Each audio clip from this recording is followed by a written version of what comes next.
So, zooming in this region.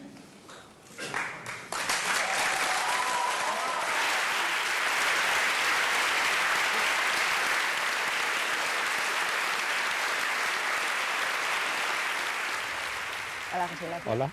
Gracias por dedicarnos este momento de su tiempo. No sé si recuerda alguna otra ocasión en la que un anuncio científico haya tenido tanta expectación como la que tuvo el CERN cuando dijo que había observado una partícula consistente con el bosón de Higgs. Yo me siento muy contento.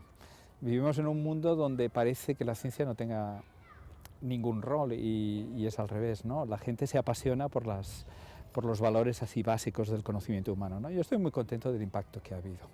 Yo personalmente como científico he vivido otros instantes muy interesantes, ¿no? Pero este en particular me ha hecho muy feliz, sí. Además porque he participado en él, ¿no? ¿Realmente va a marcar un hito este descubrimiento?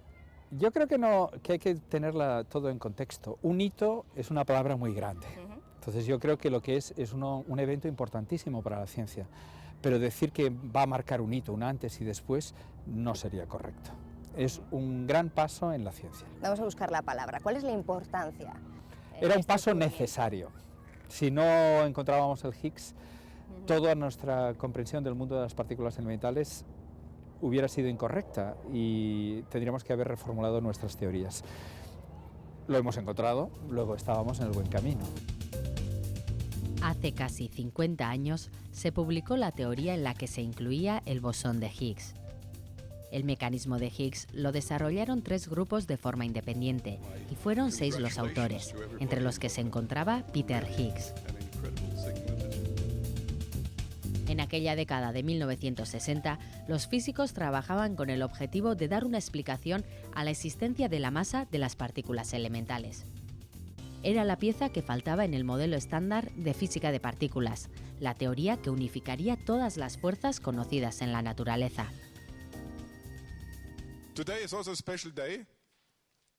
El 4 de julio de 2012, el anuncio del descubrimiento del bosón de Higgs y su inmenso eco hizo que todo el mundo mirara extrañado el acontecimiento. La expectación era inmensa. Podría ser la pieza que buscaban los físicos. Hablábamos de esa pieza que faltaba en el puzzle, ¿sí? Para sostener el modelo estándar. Esa pieza Higgs. Que ha aparecido, el Higgs, Sí. el bosón de Higgs. ¿Pero encaja perfectamente? No lo sabemos. Esto es pasión en estado puro. O sea, lo que hemos observado es que donde en la única franja que quedaba para que existiera el Higgs, porque habían sido descartadas todas las demás, hemos encontrado una partícula. Y eso es un éxito para todos nosotros. Ahora hace falta saber si ese Higgs es exactamente la partícula que esperábamos o es un poquito diferente. Estamos nombrando al Higgs, pero la pregunta clave, ¿qué es el bosón de Higgs? Bueno, ¿Cómo nos lo explicaría? Más fácil que De uno una manera pueda. sencilla. Más fácil que Sí. uno pueda. Bueno, mira, el mundo lo vamos observando cada vez a distancias más pequeñas, ¿no? Y el hombre hoy, en el siglo XXI, pues ha llegado a unas distancias muy pequeñitas. Puesto en metros es 0,17 ceros y un 1 de metros, imagínate, ¿eh? Bueno, a esas distancias hay lo más sencillo que vemos, que llamamos partículas elementales. El Higgs es una de las partículas elementales que el hombre está observando. Hay otras, como el fotón, que es la luz, hay otras que son los quarks, que hacen todo lo que es nuestra materia, hay otras que tienen nombres menos conocidos, como la W o la Z, que son partículas que llevan otras interacciones, pero necesitamos una partícula elemental que se llama el Higgs. ¿Por qué es tan importante el Higgs? Es porque desempeña un papel único dentro del modelo estándar. Es una partícula especial, única. De hecho, habían serias dudas de si existía o no existía el Higgs, pero parece ser, bueno, pues que existe. Otras alternativas al Higgs han quedado descartadas.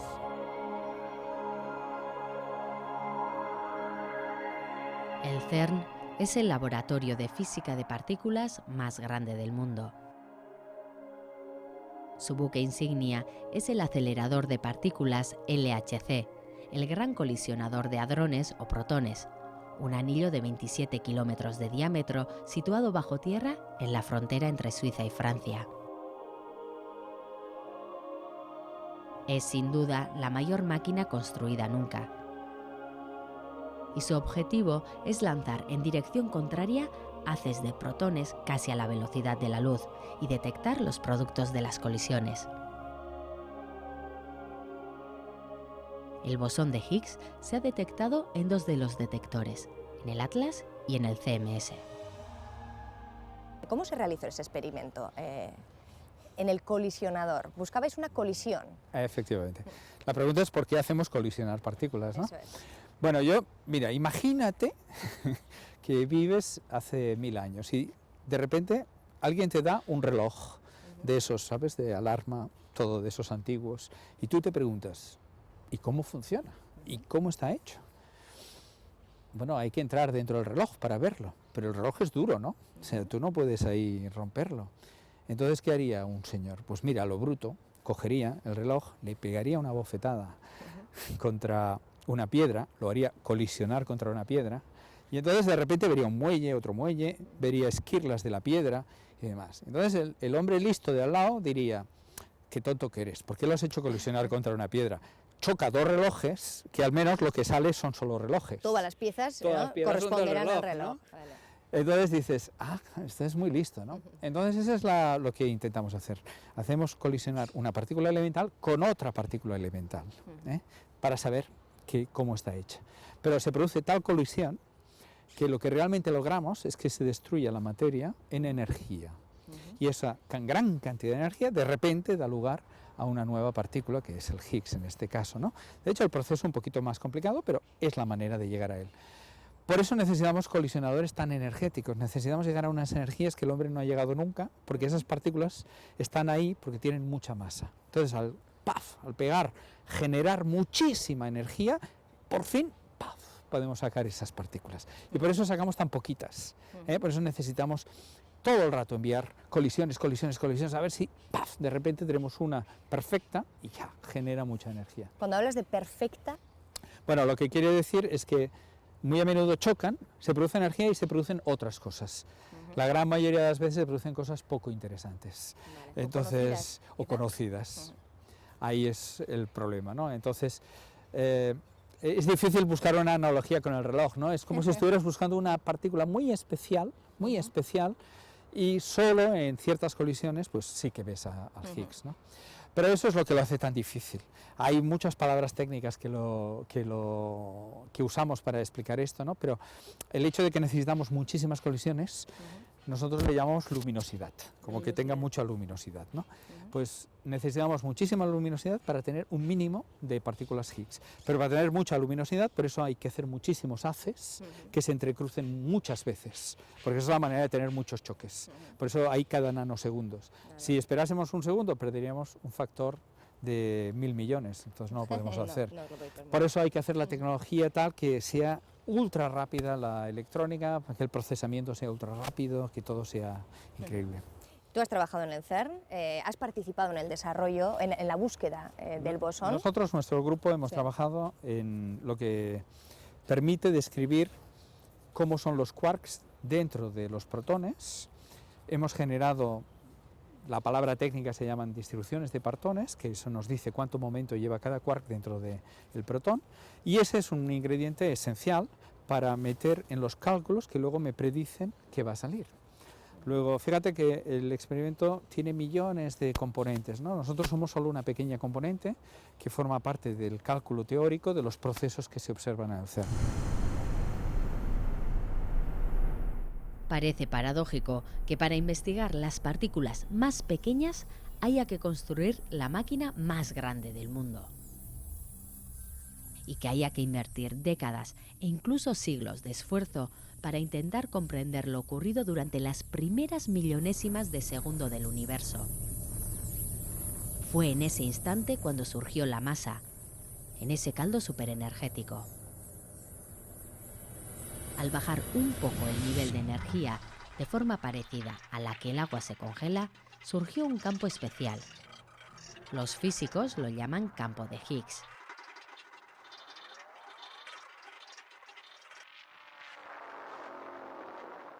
Las partículas que hasta ese momento habían circulado a la velocidad de la luz disminuyeron su velocidad en función del efecto de ese campo, la masa. La conocida fórmula de Einstein relaciona energía y masa. La energía se puede convertir en masa y, al contrario, la masa se puede convertir en energía. Los físicos que apoyaban esa hipótesis concluyeron que el campo de Higgs estaba formado por unas partículas llamadas bosones de Higgs. Para comprobar la existencia del Higgs, diseñaron un experimento. La colisión de dos protones casi a la velocidad de la luz. Durante toda la entrevista hemos hablado sobre partículas elementales, sobre lo más pequeño.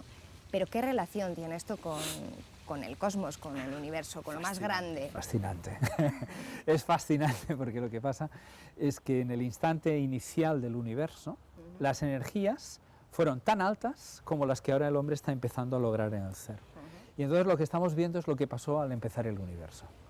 Y como, ¿entiendes? Sí, el universo sí, está, sí. hubo el Big Bang, las temperaturas eran altísimas, las energías eran enormes, se produjeron partículas como las de ahora, y la física que pasó entonces es la que ahora estamos simulando. Estamos simulando ahora mismo las primeras millonésimas de segundo del universo. Eso ya intelectualmente es de una belleza catastrófica. Y de una épica, repercusión épica. También, ¿no? Y repercusiones. No va a cambiar la No va a vida de cambiar mi la abuela, vida. de nadie, ¿no? Hay dos cosas a entender. Primera, que reproducimos la física de los momentos iniciales posteriores al Big Bang. Luego estamos entendiendo cómo arrancó todo. Y segundo, que ahí también se producen las leyes de expansión del universo que condicionan cómo ahora se está expandiendo. Con lo cual estamos aprendiendo también sobre cómo nuestro universo se ha conformado. Y también se dice que el descubrimiento del bosón de Higgs abriría o sería la llave para una nueva física. Nueva física para saber qué hay más allá. ¿Qué hay más allá? Bueno, para empezar, porque jamás hemos estado allá, nunca hemos subido a energías tan altas, ¿no? Y luego porque el mecanismo de Higgs, esta partícula Higgs es tan rara, es que todas son de una manera, hay materia e interacción. Y el Higgs. Hay todas las partículas de materia, todos los quarks. Hay todas las partículas de interacciones. Y el Higgs. Solo, ahí, quieto. Dices, ¿por qué? Seguramente el Higgs es algo que no entendemos, que está a una escala mayor y que se representa en forma de una partícula. Creemos que entender a fondo el Higgs equivale a entender el siguiente nivel de complejidad que nos está esperando, no tiene paciencia, el hombre llegará cuando llegue. Y entonces, pues cuando entendamos mucho mejor el Higgs, seguramente entenderemos por qué los quarks son como son, los electrones tienen 3 veces la carga de un quark, esas cosas que hoy en día no entendemos, porque hay 3 familias. No, seguramente lo refinará. Vale.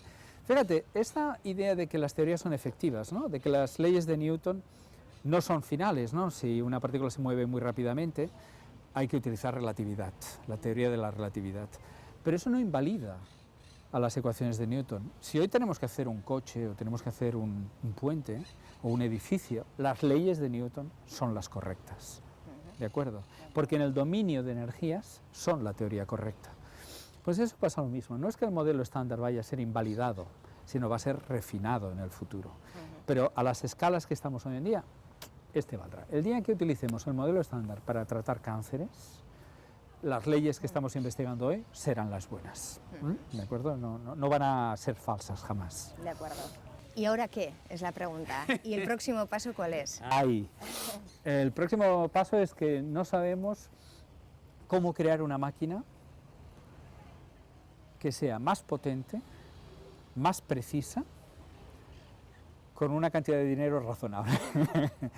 O sea, necesitamos entender cómo explorar las estructuras más profundas del universo de una forma asequible al hombre.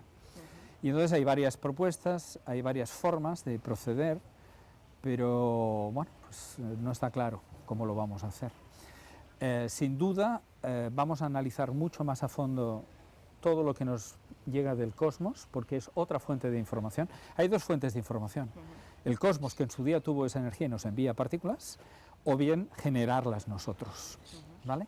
Las 2 vías van a seguir adelante de forma increíble. Hay cantidad de proyectos de astrofísica y de cosmología muy importantes en marcha, el satélite Planck que está funcionando, muchos, detectores de neutrinos, muchas cosas. Y en el mundo de las partículas elementales hay el refinamiento, pero hay el límite también, ¿no? Entonces, ¿qué vamos a hacer para empujar el límite? Esa es una pregunta interesante, ¿eh? Hay mucha gente pensando, mucha gente con propuestas, pero no sabemos. Pero sin duda, de nuevo te vuelvo a decir, hay física más allá de nuestras vidas, ¿sabes? Vamos a vivir un trocito pequeñito, vamos a saber un poquito más que lo que se sabía hace un siglo y un poquito menos de lo que se sabrá dentro de un siglo. El universo tiene paciencia, ha esperado pues casi 14.000 millones de años a que llegásemos a entenderlo, no le viene de 100 años, ¿verdad? Hay tiempo. Sí. Una pena, ¿no? Morirse sin saberlo, pero bueno. Bueno, una pero cura de humildad, ¿eh? aportando en el camino, ¿no? Muchísimas gracias, José Ignacio. A ti, a vosotros. Hasta la próxima.